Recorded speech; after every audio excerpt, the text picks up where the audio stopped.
Thank you very much, Mr. Callan. Mr. Farage for 2.5 minutes, please. Well, happy Schuman Day, or Europe Day as you now call it, although I thought the celebrations were rather muted. The only bit of real passion we had was Mr Schulz slagging off the English, but that now appears to be the sort of popular sport in this Parliament. And when people stand up and talk about the great success that the EU has been, I'm not sure anybody saying it really believes it themselves anymore. I think we're celebrating the wrong day. We shouldn't be celebrating the 9th of May, we should be celebrating the 8th of May. Victory in Europe Day. We should celebrate the last time the Germans tried to smash the continent and they foundered, and at least half the continent got its democracy back.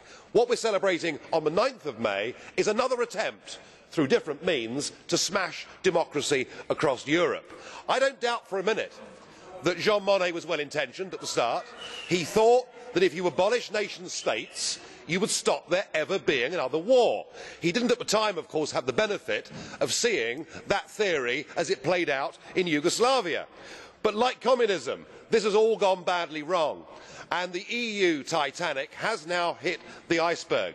It is a European Union of economic failure, of mass unemployment, of low growth, but worst of all, it's an EU with the economic prison of the euro. And this now poses huge dangers to the continent. We face the prospect of mass civil unrest, possibly even revolution, in some countries that are being driven into total and utter desperation.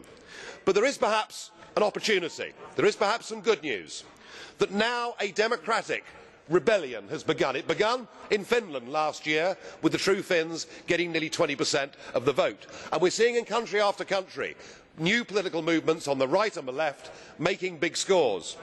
But that may not all be good news, because in Greece what we saw last Sunday was rather reminiscent of the German election of 1932. We saw the status quo centre collapse and the extremes of right and left rise. You know, this project could even cause the rebirth of National Socialism in Europe. We are headed the wrong way. We must break up the Eurozone. We must set those Mediterranean countries free. We must try to build a Europe. I want a Europe, but a Europe based on trade, a Europe based on cooperation, a Europe based on us sitting round the table and agreeing sensible rules on crime and the environment. We can do all of those things, but we cannot do it if we're asked to rally behind that flag. I owe no allegiance to that flag, and nor do most of the people in Europe either.